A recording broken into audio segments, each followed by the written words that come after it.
have inflammatory bowel disease and certain hereditary syndromes, or a personal or family history of colon cancer. Most insured patients pay $0.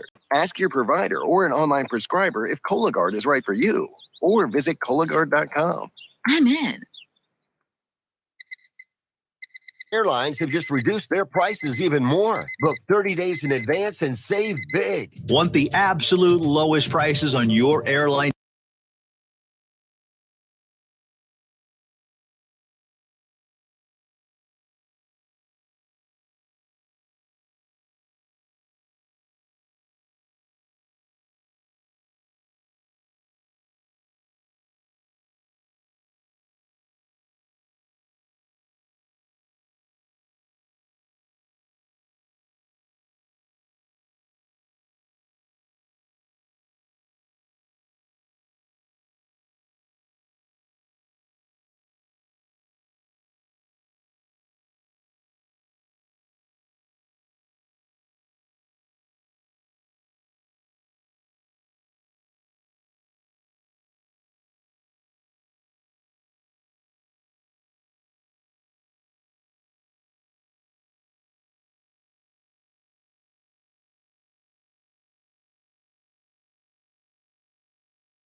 Observer Live.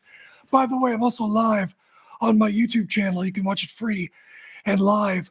Just check out my link on my Twitter at Jim Valley. You can do that each and every week. Please subscribe. I would really, really appreciate it. I'm not live on the Observer video. There's no Saturday producer, but I do put it up live on my own YouTube. But there's no Denise, there's no production. It's just me sitting here. It's very, well, it is what it is.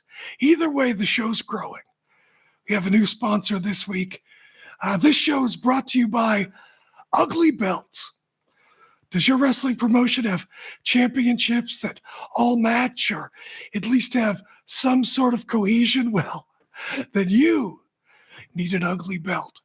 From women's championships, tag team championships, to secondary men's championships, every promotion seems to have an ugly belt.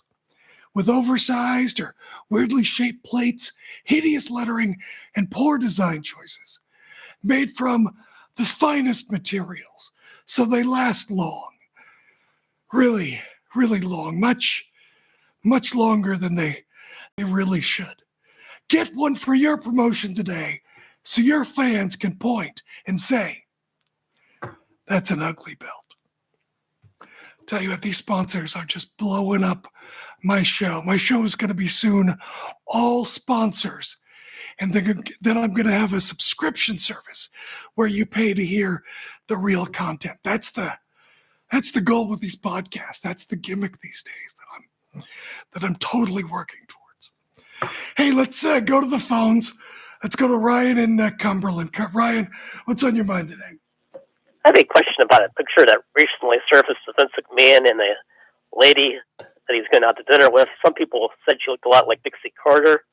Do you know if this is just an old photo, maybe a business meeting that they had when Impact had Hulk Hogan, or is it, do you think that Vince maybe was attracted to the woman that looked like Dixie Carter, like Hulk Hogan was dating, even married a woman that looked like Brooke Hogan? I'm not aware that the woman was Dixie Carter. I mean, Dixie Carter is a lovely looking woman, very easy on the eyes, but I wouldn't call her look unique. I mean, she's a curly haired brunette. I think there's a lot of women who share that appearance, and it wasn't a great photo as far as clarity goes. So I don't know that Vince has a type. I've never really thought about the type of women that Vince dates. But I mean, if she plays her cards right, maybe she could get $7 million out of the deal. We'll see how that all works out. I don't know, but thanks for the call. Last night on Smackdown, WWE Undisputed Tag Team Champions, the Usos, defeated the New Day to retain the titles and probably become the longest reigning WWE Tag Team Champions, breaking the New Day's record. No surprise there. The finish was good. Kofi Kingston's diving off the top rope. Usos hit the 1D in midair for the win. World Cup first round match. Santos Escobar defeated Shinsuke Nakamura. LA Knight was cutting a backstage promo when the Bray Wyatt symbols flickered on the screen behind him. Bray Wyatt shows up. They have some words. Bray Wyatt lays LA Knight out with a headbutt. So that'll be an interesting match when that takes place. And it did take place. We'll have details on that coming up. Number one contenders match, a six-way. Shotzi defeated Liv Morgan, Raquel Rodriguez, Sonya Deville, Lacey Evans, and Xia Li when she hit the Never Wake Up on Lacey Evans for the pin. So that means Shotzi takes on Ronda Rousey for the SmackDown Women's title at Survivor Series. Man, do I love those six-person challenges to be the number one contender. Boy, those are just compelling television. Afterwards, Shayna Baszler and Ronda Rousey approached Shotzi. Shotzi turned her back on Baszler, and Baszler jumped her and choked her out, which will lead to a match next week. Caleb Braxton interviewed Ricochet about his first round World Cup match next week against Mustafa Ali, and he promised to regain the title. Imperium showed up. Gunther wants Ricochet to win the tournament so he can beat him again. So it certainly appears like they're leaning towards something with Ricochet and Gunther. And then in another first round match, Braun Strowman defeated Jinder Mahal, just ran right over him. Selena Vega versus B-Hab. This match did not really happen. The Viking Raiders and Sarah Logan returned to attack both teams. As I mentioned, Legado de Fantasma was waiting in the ring. Hit Row entered. The lights went out. Viking Raiders music hit. Eric Ivar and Sarah Logan hit the ring. They beat up everybody except for Vega, who escaped to the crowd. And the Viking Raiders and Sarah Logan posed through the segment. And as I mentioned, Sarah Logan's got kind of a Max the Impaler look. Some people calling her MAGA the Impaler. I don't get what happened to Top Dollar. He looked like he had so much poise on that WWE Most Wanted TV show. And now he just looks like a guy. He's in the ring on SmackDown. I don't know where his charisma went. We haven't seen it, but I don't know. Maybe he's just a better TV host as time goes on. Last segment, Reigns began to address the Usos in the ring. Brawling Brutes interrupted. They're tired of the Bloodline having the numbers advantage. Sheamus returned to a big pop. He tried to cut a promo, but his mic wasn't working. They all jumped in the ring. They're fighting, but the Bloodline outpowered them until Drew McIntyre ran out to even the odds. SmackDown ended with all of them brawling, so I think we're seeing our War Games match starting take place. Obviously, the baby faces need one more partner.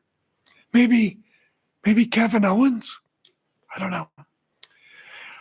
First round of the World Cup concludes next week with Mustafa Ali versus Ricochet. Butch versus Sami Zayn plus Shotzi goes one-on-one with Shayna Baszler. Probably the craziest part of SmackDown was Michael Cole mentioning that Nakamura will wrestle the Great Muta on New Year's Day in Japan. I cannot imagine Michael Cole saying that under Vince. And if it was Gorilla Monsoon as the announcer, he'd call Great Muta that youngster. For those who don't know, Carlos Colon made an appearance, I think, in the 94 Royal Rumble. And the Gorilla Monsoon called Carlos Colon that youngster. And Carlos Colon at the time was 40-something and had been wrestling since like 1969. He was like the legend of Puerto Rico for decades. And Gorilla Monsoon called him that youngster. Hey, coming up, we'll talk about AEW Rampage, some great matches, but nobody really cares. Also, we've got NWA Hard Times pay-per-view coming up tonight. Does anybody care? Plus, tribute to the troops. And Rampage, I find to be a great show to watch. If you like wrestling, it's a very easy, breezy 1 hour. If you like moments, if you like newsworthy things, fans skip wrestling. Are we getting to the point where wrestling is going to be just small bites of events? We'll talk about it coming up. Jim Valley, Wrestling Observer Live. Have you written a book? You're clear.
Sports Byline Broadcasting Network. It's Wrestling Observer Live, Jim Valley, 1-800-878-PLAY.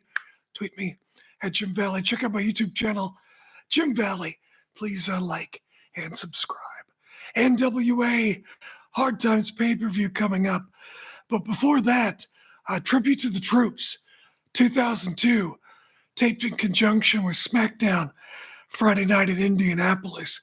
The show will feature 3 matches and air the week of Christmas. Drew McIntyre and Sheamus and Ricochet defeated Imperium. SmackDown Women's Champion Ronda Rousey and Shayna Baszler defeated Tamina and Emma.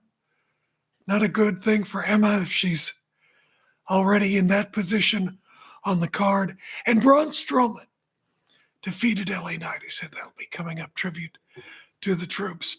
Coming up today, NWA Hard Times pay-per-view. A lot of fans joking about the name, that it's Hard Times these days for the NWA. And it kind of leads into what I'm going to talk about coming up here. But main event, the NWA champion Trevor Murdoch takes on Matt Cardona and Tyrus in a 3-way for the World's Championship.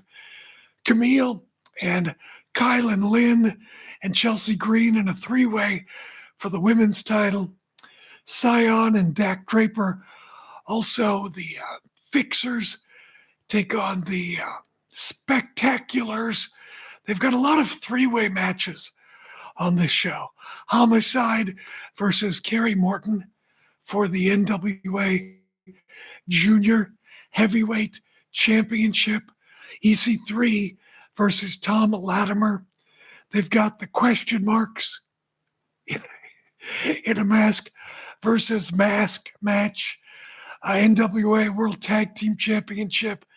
La Rebellion, who's a great team, versus Hawks Airy. Davey Richards takes on Colby Carino.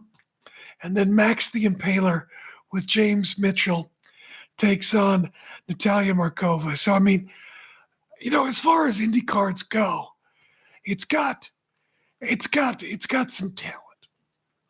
Rampage Friday night saw Jungle Boy challenge Luchasaurus to a steel cage match at Full Gear. Christian Cage responded by insulting Jungle Boy, his mother, his father. Jungle Boy grabbed Cage by the throat. You know where this is going. Luchasaurus intervened, choke slamming Jungle Boy through a chair. Also on Rampage, Brian Cage and Bandito have advanced in the Eliminator Tournament. Cage defeated Dante Martin, and Bandito defeated Roosh after he was distracted by John Silver. Came to ringside, and Bandito scored the win, a roll-up. And then Orange Cassidy defeated Lee Johnson. You know, a lot of people are critical of Rampage these days. And I think it's a very easy show to watch if you like in-ring action. There's very good wrestling. If you want to just sit down, relax on a Friday, and just watch some wrestling, Rampage is a nice show. If you want big events, turns, swerves, moments, it's totally skippable. And what does this say about wrestling fans today and the future of pro wrestling? I hear a lot of fans don't like Rampage. They say it's hard to get through. Now, me personally, it's just me. With all the commercials and commercial breaks, I find Smackdown hard to get through. Not because it's a bad show or the wrestling is terrible. It's not. It's because everything is interrupted by a commercial. There's an entrance, commercial. There's a match, commercial. There's an interview, commercial. It just feels so start and stop all of the time. And it bugs me. The quality of Smackdown is fine. Just start and stop. Start. I guess since Fox is paying so much for the show, they gotta cram all those spots in there. But Rampage, Impact, NWA, New Japan on Access, and other wrestling products suffer from the same problem. Fans today watch wrestling for moments, title changes, turns, surprises, returns. You know, when I was a kid, adults were like, this MTV generation, their music videos, kids now, they got like an attention span of 3 minutes. Today, 3 minutes is a match on Smackdown. It's an eternity. We live in the age of TikTok, small bites of video clips. And I'm not complaining, not criticizing, not judging. I'm just saying it is what it is. Now, on the plus side, it means that a lot of kids today, a lot of people don't have time for the fluff. Get to the point. Give me the meat. Which means good wrestling is no longer enough. Roosh and Bandito, two international stars with great reputations in Mexico, incredible skills. They faced off last night, and I doubt the rating will be anything special. And it's not their fault. It's the platform, and honestly, it is the fans. As fans watch wrestling for the moments. Isn't it funny? We can watch good matches any time. It used to be you could only see good matches on pay-per-view. It used to be you just had wrestlers versus enhancement talent. And then Eric Bischoff sort of changed the script. He flipped the script back in the Nitro era, where you'd see like a main event with 2 stars. A lot of times, you would not see a definitive finish. The NWO would run in, there'd be a milk truck that came down and sprayed everybody, you know? But doesn't that sound crazy when you say it out loud? We can watch good matches with pinfalls anytime. But it's true. And the other thing, WWE is really good at separating and highlighting those moments afterward. Even if it's not a moment, they still tell you it is a moment and why you needed to see it. Last week's Crown Jewel was an okay show. Better than an average Saudi show in the past. But the big moment was the performance by Logan Paul. Plus that dive that he turned into a social video, a viral video. Had that been, let's say, somebody on the roster, Drew McIntyre or Sheamus or another superstar, would it have been a moment? But because you have a famous influencer who showed incredible athleticism, timing, presence, showmanship, everything, in only his 3rd match, plus the video, you have a moment. And people like Jim Cornette are very critical of modern wrestling. And I'm not picking on Jim Cornette, just an example. Certainly, he's done many great things in wrestling. He's a legend. He's very knowledgeable. He's entitled to his opinion. But he and many people are going to hate what's likely coming next in the next generation of wrestling. Because it's obvious it's going to be even faster. Fans want more action, and the current generation gave it to them.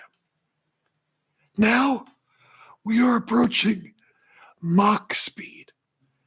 Fast matches, incredible moves, very intricate moves, more moments, and more digestible on platforms like TikTok. And a lot of fans just want the clips. Give me reels. And at some point, wrestling is just going to be those reels. And we'll hear today's modern wrestlers, the ones that moved too fast for those in the past, tell the kids in the next generation to only do 8 super kicks in a match instead of 20. Back in my day. Anyway, what are your thoughts on that? Tweet me at Jim Valley or let me know. Jim Valley, Wrestling Observer Live. You're clear.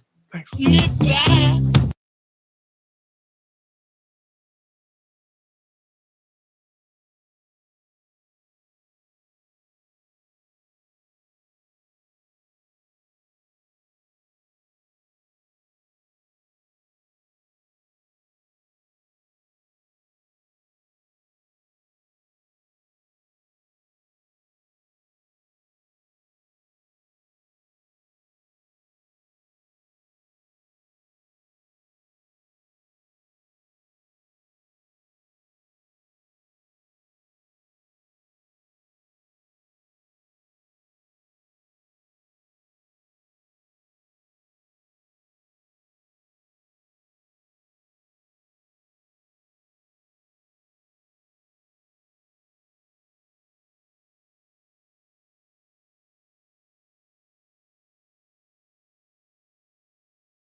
You are listening to Wrestling Observer Live on the Sports Byline Broadcasting Network. It's Wrestling Observer Live in Jim Valley.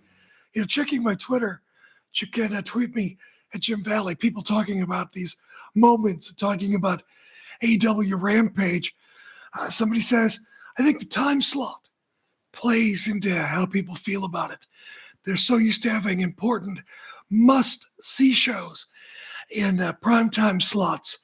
It's hard to care about a show at 10 p.m., no matter how good it may be. Somebody else tweets, it started off way hot.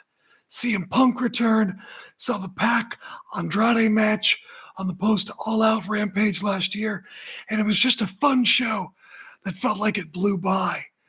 With it being taped, slowly it got overproduced before it aired, drug it down a lot, and made it a chore, but notice when it goes live, it flows better. Somebody else says that includes Battle of the Belts, and somebody else says it's never bad, but it feels like a chore to watch. A very skippable show that it goes on being missable the harder it'll be to make it a must-see. It's a good point. Somebody else says, not really on the fans. Tony Khan said Rampage would always be treated like Dynamite and doubled down on that several times. He's the one who raised the fans' expectation for Rampage, so it's on him, not the fans, if it doesn't live up to expectations.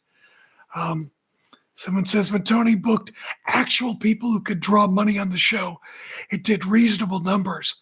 But when Tony has only 4 guys who can draw and 1 team that can draw, where's he going to book those guys? He's in over his head. Just thoughts from people on Twitter. Got somebody in the chat on my YouTube at Jim Valley who says, does Jeff Jarrett get so much heat because of his close association with Vince Russo? You know, I didn't know if I was going to talk about Jeff Jarrett. You know, this show is on Saturday, and I always try to make it about things that are new and just happened. So I don't talk a lot about Raw. I only occasionally talk about Dynamite because I figure Brian's on during the week, Dave's on during the week. A lot of these things are covered, and there is a wrestling echo chamber. And I try to avoid the wrestling echo chamber. That said,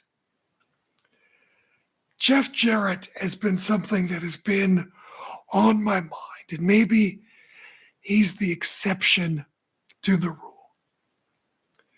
Let me say that Jeff Jarrett did an incredible job with Ric Flair's last match. He wrestled, sadly, but essentially a tackling dummy. And he could not have done better. You could make the case. I mean, was it a 4-star match? No. Was it a 1-star match?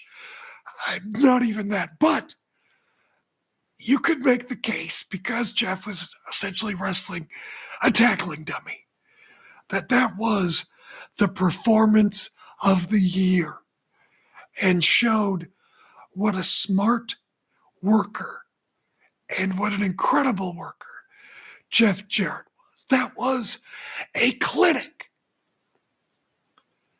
No, I would be hard-pressed to find anybody who could have done a better job given the circumstance. And I listen occasionally to the My World Jeff Jarrett Conrad Thompson podcast every now and then. And Jeff Jarrett sounds like a very nice man. You know, I'm sorry about his wife. I'm glad that he overcame addiction and he's sober now. And when I hear the show, he sounds like a very intelligent person who understands wrestling. But what I don't get is how this person on this podcast, who's so likable and sounds so intelligent,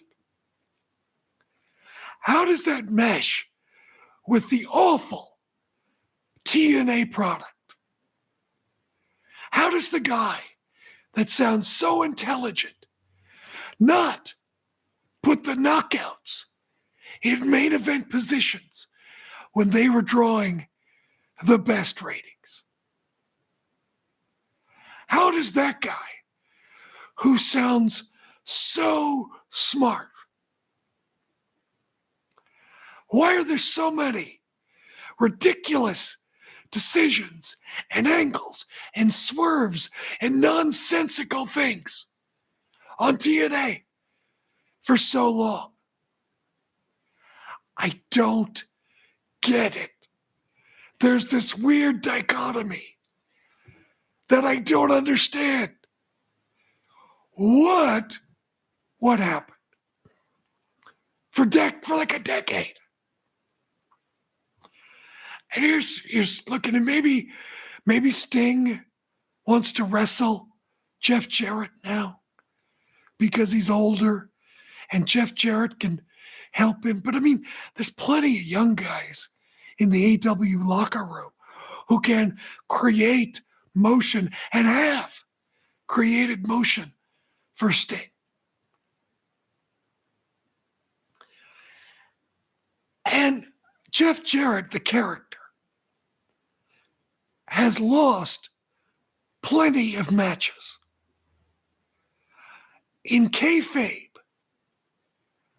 beating the character Jeff Jarrett is not that big of a deal. It's been done. Sting has done it. Darby Allin can conceivably do it. And here's another thing. Does the general audience, the world outside of fans, outside of the wrestling bubble, do they know TNA? Probably not. Do they know Jeff Jarrett? Maybe. I don't want to disrespect what he has accomplished. But to the wrestling fans, inside the wrestling bubble, the whole wrestling world, everybody who watches wrestling on a regular basis, the whole wrestling population, they know of TNA. They're aware of TNA. And by and large, that population at some point tuned in to see TNA to go, hey, is this for me? And most of them went pass. Hard pass.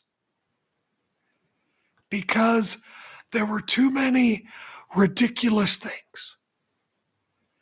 For every beer money, there was something ridiculous. For every Christopher Daniels doing tremendous work, for every X Division, for every AJ Styles, there was something ridiculous with Samoa Joe. People in the wrestling bubble were aware of TNA and they have rejected it.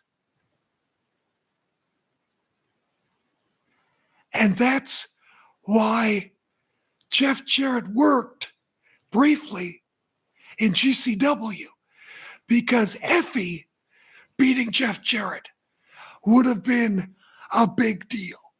It would have elevated Effie. In AEW, beating Jeff Jarrett isn't a big deal. It isn't impossible. It's not going to be this big, Oh, thank goodness. It's going to be, are we done yet? It just doesn't work. The AEW audience is an audience that has been frustrated by WWE nonsense and WWE overproduction. They want a raw product with wrestling. They're less concerned about size. They're less concerned about polish. They want a raw wrestling product. It's almost like AEW is the Whole Foods of wrestling. That's what the fans want. They're snobby, they're stuck up, and they look down on everything else. And Jeff Jarrett is like the Walmart coming into Whole Foods. That's not what the audience wants. I'm sorry, but it's true. And I hope that Jeff Jarrett, the executive, the person who seems very smart, very intuitive, can, in his office position, in his business growth position, he can grow AEW business, get them into buildings, build business relationships. I wish him all the best in that. But as an on-screen character, the Jeff Jarrett character just does not work. It's not what fans want. They want wrestling. They also want young. Yes, Sting is in his 60s, and he's older, but he puts over the young guys. He's the legend, the one legend. Yes, there's Daddy Ass, but he doesn't really wrestle. He's more of a gimmick, and when he does wrestle, he puts people over. He's not in the title hunt. Jeff Jarrett is it's just not what people want. They don't want TNA. And to be honest, I see a lot of people a little frustrated for a lot of the same reasons with Jay Lethal. But Jay Lethal's a great wrestler, and I think they're showing Ring of Honor, a lot of Ring of Honor right now. It seems like they're doing it to get people hooked so then they can spin Ring of Honor off to its own promotion. But right now, they've got to spotlight it to hopefully get fans to want to follow Ring of Honor to wherever it goes. But Jeff Jarrett and AEW is just, it's not a good fit. It's not what people want. Give me your thoughts. Jim Valley, 1-800-878-PLAY, 1-800-878-7529, Wrestling Observer Live. You're clear. There's nothing that I won't try, but I'm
Sports Byline Broadcasting Network. It's Wrestling Observer Live, and it's Jim Valley.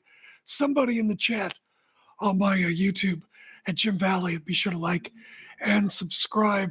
Talking about Jeff Jarrett in AEW says, look on the bright side.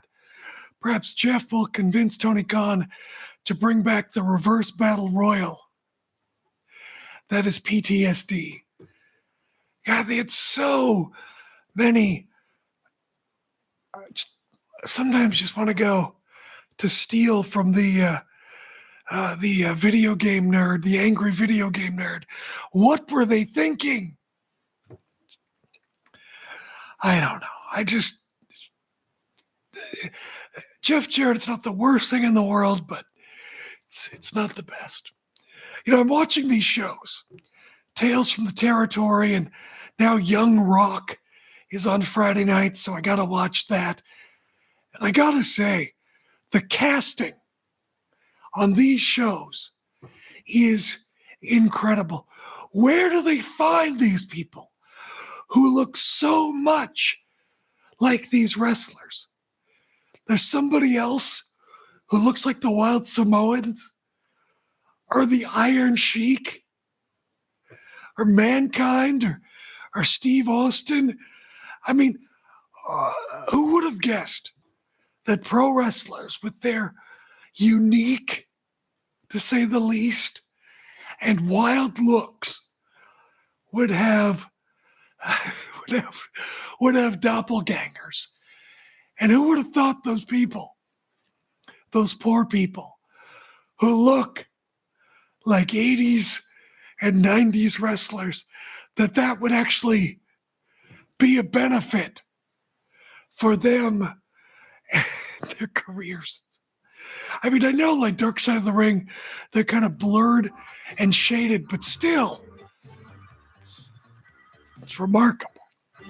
Be sure to follow me at Twitter, if Twitter is still around after Elon Musk gets done with it, at Jim Valley, or be sure to check out my YouTube, Jim Valley, like and subscribe there. And we'll be back next week, as always, because of the fans. Thanks for listening. I really, really appreciate it. All right, man. You're clear. Have a good week. We'll Thank talk you. next week. Appreciate it.